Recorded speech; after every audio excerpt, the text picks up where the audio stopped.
Hi friends, welcome to Samria channel Big Boss Season 9 episode 29. இது பார்த்தீங்கன்னா wild card என்ட்ரிஸ்லாம் வந்து டக்குன்னு வீட்டுக்குள்ளே போய் பல விஷயங்களை மாற்றிட்டாங்கன்னு தான் சொன்னோம். விஜய் சேதுபதி அவர்கள் சொன்னார், வீடே வந்து வைல்டு கார்டு மாதிரி எரிஞ்சிக்கிட்டு இருக்கு அப்படின்னு சொல்லிட்டு. அது ரொம்பவே உண்மைதான். அதாவது அவங்க கொளுத்தி போட்ட ஒரு முக்கியமான விஷயம், பிக் பாஸ் டீமும் பார்வதியும் எந்த விஷயத்தை பற்றி நம்ம இதில் பேசவே கூடாது இங்கே அப்படின்னு நினச்சாங்களோ அந்த விஷயத்தை பற்றி கடைசியாக உள்ளே வந்த வைல்ட் கார்டு என்ட்ரிஸ்லாம் வந்து பேச ஆரம்பிச்சிட்டாங்க. அதுதான் Parvathy and Kamarudheen bad touch விஷயம். ஸோ நேற்று எபிசோடில் பார்த்தீங்கன்னா பார்வதி வந்து கடந்து தவிச்சிருப்பாங்க. முக்கியமாக வந்து பிரஜன் அண்ட் சாண்ட்ரா இவங்க 2 பேர் உள்ள நுழைஞ்ச உடனே ஒரு டாஸ்க் வச்சு அந்த டாஸ்கில் கமருதீன் ஒரு விஷயம் சொல்லியிருப்பாப்புல, பார்வதி எனக்காக சில இடங்களில் பேசுவாங்க அப்படின்னு சொல்லிட்டு. அதை கேட்டுட்டு பிரஜன் சொல்வார், சில இடங்களில் உங்களுக்காக பேசியிருக்காங்க, உங்களுக்கு பின்னாடியும் அவங்க பேசியிருக்காங்க, அதை நாங்கள் லைவ்ல பார்த்துருக்கோம் அப்படின்ற மாதிரி சொல்லவும் பார்வதி அப்படியே துடிச்சு முன்னாடி ஓடி வந்து சொல்லுவாங்க, இதை பாருங்க, இதை பற்றிலாம் நாங்கள் ஆல்ரெடி பேசி சரி பண்ணிட்டோம், எங்களுக்குள்ள அது நீங்களாம் வந்து அதை பற்றி பேசி ஸ்டார்ட் பண்ணாதீங்க அப்படின்ற மாதிரி சொல்லி கத்திட்டு இருப்பாங்க, பதச்சிட்டு இருப்பாங்க. கமருதீனும் வந்து என்ன பேசினாங்க அப்படின்ற மாதிரி கேட்பாங்க. அப்போ பிரஜனும் சாண்ட்ராவும் சொல்லுவாங்க, இதுக்கப்புறம் நம்ம பார்த்துக்கலாம், டாஸ்க்கு அப்புறம் பார்த்துக்கலாம் அப்படின்னு சொல்லுவாங்க. ஸோ அந்த டாஸ்க்கு அப்புறம் என்ன நடந்தது அப்படிங்கிற விஷயம் உங்களுக்கு தெரியணும்ல.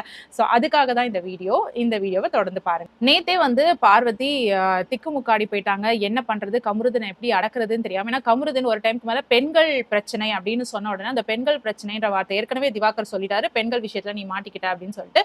இப்ப திரும்ப வரவங்களும் வந்து பெண்கள் பிரச்சனைன்னு சொல்றாங்களேன்னு ஒண்ணு கமருதீனுக்கு ரொம்ப கோவம் வந்து பார்வதி கிட்ட, நீ திவாகர் கிட்ட போய் என்ன சொன்ன, அவர்கிட்ட போயிட்டு நீ எதுக்காக என்ன பத்தி பேசுற, நான் உன்னை பத்தி எதுவுமே பேசலையே அப்படின்னு சண்டை போட்டுட்டு இருக்காங்க. பார்வதியும் வந்து இதை பாரு, அமைதியா உட்காரு, நம்ம பேசலாம் அப்படின்னு சொல்லிட்டு எங்க மாட்டிக்க போறோமோன்ற பயத்துல பார்வதி முட்டு கொடுத்துட்டே இருந்தாங்க. இல்ல உட்காரு நம்ம அமைதியா பேசலாம், எதுக்கு டென்ஷன் ஆகுற அப்படிங்கிற மாதிரியே பேசிட்டு இருந்தாங்க. ஆனா கமருதீன் அடங்குற மாதிரியே தெரியல. பிகாஸ் கமருதீனுக்கு வந்து ரொம்ப டென்ஷன் ஆயிடுச்சு, பொண்ணுங்க விஷயம் என்ன சொல்லியிருக்கா இவன்னு சொல்லி தெரியலையே, நமக்கு பின்னாடி போய் என்ன பேசியிருக்கான்னு தெரியலையே என்று ஒரே ஆதங்கத்துல சண்டை போட்டுட்டே இருக்காங்க. அதுக்குள்ள வந்து அமித்தும் திவ்யா கணேஷும் திரும்பி வைல்ட் கார்டு என்ட்ரியா உள்ள வந்துட்டாங்க. ஸோ இது வரைக்கும் வந்து நம்ம நேற்று எபிசோட்ல பார்த்தோம் இல்லையா. அதுக்கப்புறம் நடந்த விஷயங்கள் பார்த்தீங்கன்னா, அந்த திவ்யா கணேஷ்க்கும் கமருதீனுக்கும் ஏற்கனவே பழக்கம் உண்டு. ஏன்னா திவ்யா கணேஷ் வந்து கமருதீனோட ஒரு சீரியல்ல நடிச்சிருக்காங்க.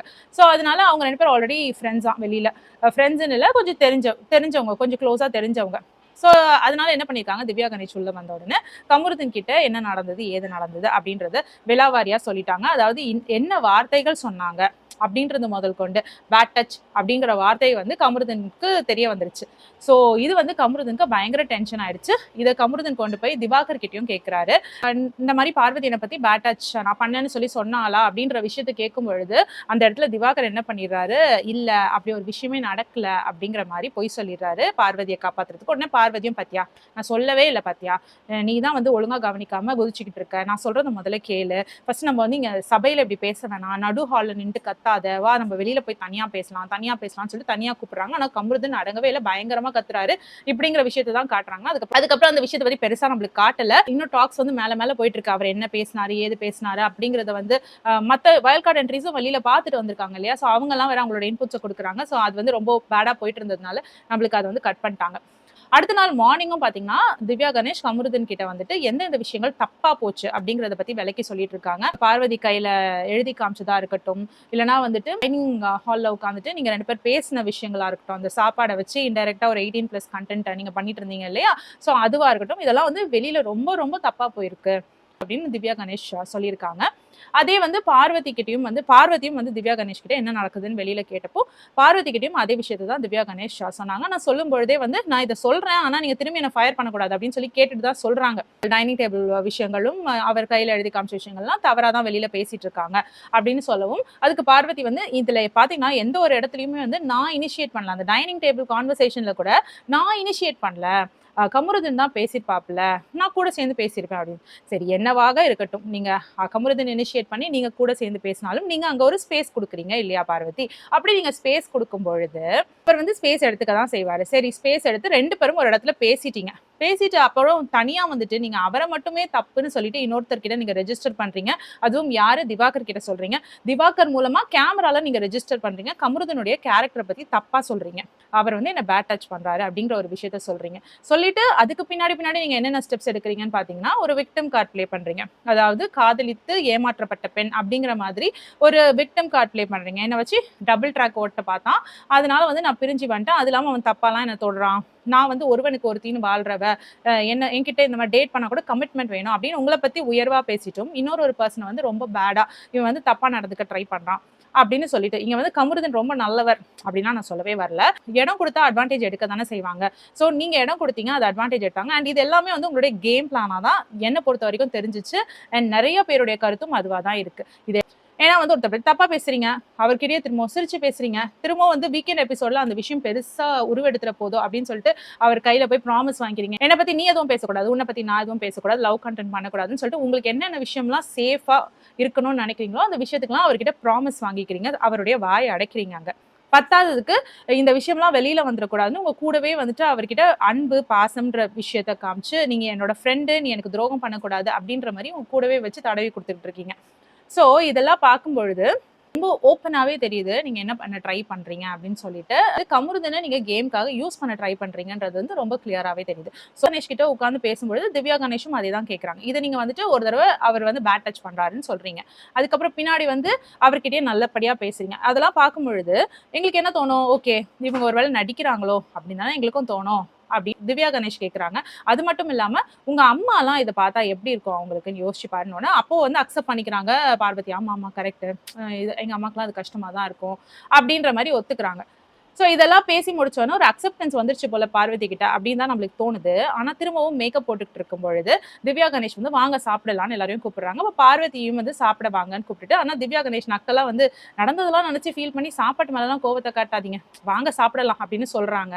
உடனே பார்வதிக்கு கோவம் வந்துடுது. யாரும் இங்க சாப்பிடாம உண்ணாவிரதம்லாம் இருக்க போறதில்லை, இதெல்லாம் ஒரு விஷயம்னு சொல்லிட்டு உண்ணாவிரதம்லாம் இருக்க போறதில்லை, நடந்தது நடந்துருச்சு, நினைச்சலாம் நான் கவலைப்படுற ஆள் கிடையாது. என் வீட்டு ஆள் என்ன நினைப்பாங்கன்றது வந்து நான் பாத்துக்கிறேன், என் வீட்டு ஆள்கள் வந்து என்ன நம்புவாங்க எனக்கு தெரியும், அதை பத்தி நீங்க பேசாதீங்க அப்படின்னு சொல்லிட்டு பத்தி என்ன பண்றாங்க, அப்படியே அவங்களுடைய கேரக்டரை ரிவர்ஸா காட்டுறாங்க திவ்யா கணேஷ். நான் வந்து உங்ககிட்ட ஒத்துக்கிட்டேன் அப்படிங்கிறதுனால ஒத்துக்கிட்டேன், ஆமா எங்க வீட்டுல தப்பா நினைப்பாங்க அப்படின்னு நான் பேசுனதுனால நான் வந்து ஃபீல் பண்றேன் அப்படின்னு நினைச்சு நீங்க வந்து ஒன்னும் என்னோட ஆட்டம் தப்பு அப்படின்ற மாதிரி காட்டாதீங்க, நான் என்ன பண்றேன் ஏது பண்றேன்னு தெரிஞ்சுதான் பண்றேன் அப்படிங்கிற மாதிரி ஒரு பதிவை வந்து அங்க பார்வதி போடுறாங்க.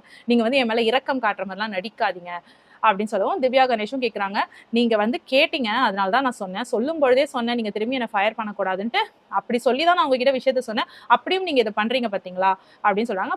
பார்வதி ஆமா நீங்க வந்துட்டு என்கிட்ட இரக்கம் காட்டுற மாதிரி என் வீட்டுல என்ன நினைப்பாங்க, உண்ணாவிரதம் இருக்கீங்களா அப்படிலாம் நீங்க பேசுனீங்கன்னா அதுக்கு நான் ஆள் கிடையாது அப்படின்ற மாதிரி பார்வதி திவ்யா கணேஷை பார்த்து பேசி விட்டுறாங்க. இந்த மாதிரி ஒரு கான்வர்சேஷன் நடக்குது. இதுல வியானா வேற கேக்குறாங்க, அவங்க உங்களை விட பெரியவங்களா, பார்க்க வந்து மெச்சோர்டா பேசுற மாதிரி இருக்கு அப்படின்னு சொல்லிட்டு. அதுக்கு பார்வதி ஆமா ஆமா அப்படின்னு சொல்லிட்டு இருக்காங்க. இது வந்து வியானாவே வந்து பார்வதியை பத்தி கிண்டல் பண்ற மாதிரி இருக்கு, நீ என்ன இப்படி மொக்கையா பேசுற, அவங்க வந்து மெச்சோர்டா பேசிட்டு போறாங்க அப்படின்ற மாதிரி வியானா மொக்க பண்ற மாதிரி தான் இருக்கு. அதுக்கும் பார்வதி ஆமா ஆமா அவங்க என்னை விட பெரியவங்க அப்படி சொல்லிட்டு இருக்காங்க. இதெல்லாம் தான் லைவ்ல நடந்தது. ஸோ கமருதன் கிட்ட இப்போதைக்கு திவ்யா கணேஷ் வந்து சொல்லிட்டு போயிருக்காங்க, நீங்க வந்து தனியா விளையாடுங்க, தனியா விளையாண்டாலே நல்லா தெரிவிங்க, இந்த பார்வதி பின்னாடியே போய் உங்க பேரை கெடுத்துக்காதீங்க, உங்களை வச்சு அவங்க பிளே பண்றாங்க அப்படிங்கிற விஷயத்த சொல்லிட்டாங்க. அண்ட் வந்து சாண்ட்ரா பிரஜன் திவ்யா கணேஷ் இவங்க 3 பேரும் நின்று டிஸ்கஸ் பண்ணும்பொழுது என்ன சொல்றாங்கன்னா, பார்வதி ஒரு விஷயத்தை நம்ம சொல்லும் பொழுது அக்செப்ட் பண்ணிக்கிற மாதிரி அதை வாங்கிக்கிறா, அப்புறம் போறா, போயிட்டு என்ன பண்றா, உட்காந்து அதை பத்தி யோசிக்கிறா, ப்ராசஸ் பண்ணிட்டு திரும்பி வந்துட்டு பதிலோட திரும்பி வரா, வந்து நம்மள கவுண்டர் அட்டாக் பண்றா. ஸோ இதுதான் வந்து பார்வதியுடைய டாக்டிக்ஸாவே இருக்கு, அவளுடைய ஸ்ட்ராட்டஜியாவே இதுதான் இருக்கு. முதல்ல அக்செப்டன்ஸ், திரும்பி போயிட்டு திரும்பி யோசிச்சுட்டு அந்த பாயிண்ட்டை வச்சு நம்மள திருப்பி அடிக்கிறா.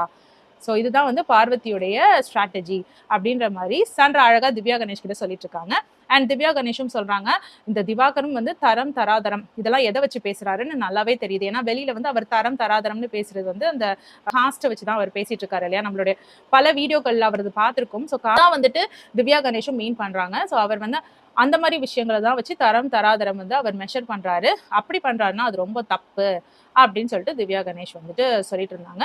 விஷயங்கள்லாம் தான் பார்த்தீங்கன்னா பரபரப்பா அந்த எபிசோட் முடிஞ்சதுக்கு பிறகு நடந்த விஷயங்கள். ஸோ அதை தான் உங்ககிட்ட நான் ஷேர் பண்ணிக்கலான்னு வந்தேன். ஸோ எபிசோட் 28ல மேஜரா பார்த்தீங்கன்னா வைல்ட் கார்டு என்ட்ரிஸ் இருந்தது, அப்புறம் இருந்தது, அதனால வந்து வீட்டுக்குள்ள நிறைய சலசலப்பு நடந்தது. அது இல்லாம லாஸ்ட் வீக் பிரவீன் ராஜோட கேப்டன்சி பத்தி பேசினாங்க, அதுவும் வந்து பாத்தீங்கன்னா வந்து ரொம்ப பெருசா இல்ல, வஸ்டா தான் இருந்தது அப்படின்ற மாதிரி எல்லா கண்டஸ்டன்ஸாலையும் சொல்லப்பட்டுச்சு. அண்ட் அவர் ஆர்மி கேம்ப் அப்படின்னு சொன்னாப்ல, ஸோ அந்த ஆர்மி கேம்ப் மாதிரியே நடக்கல, அது ஒரு பிளே ஸ்கூல் மாதிரி இருந்தது அப்படின்ற மாதிரி தான் நிறைய பேருடைய கருத்தா இருந்தது. அண்ட் இதெல்லாம் முடிஞ்சு அவரை கிண்டல் பண்ணி, அதாவது பிரவீன்ராஜோட கேப்டன்சி வஸ்ட் அப்படின்ற மாதிரி பேசி முடிவு எடுத்துட்டு போன பிறகு பிரவீன்ராஜ் அவருக்குள்ளேயே ஒரு பிரமாணம் எடுக்கிறாரு, அதாவது நெக்ஸ்ட் டைம் நான் கேப்டனா வந்தா திரும்பியும் நான் இதை வந்து சூப்பரான ஒரு ஆர்மி கேம்பா நடத்துவேன் அப்படிங்கிற மாதிரி அவருக்குள்ளேயே சபதம் எடுக்கிறாரு. முதல் தடவை கொடுத்ததே ரொம்ப சூப்பரா பண்ணிட்டாரு.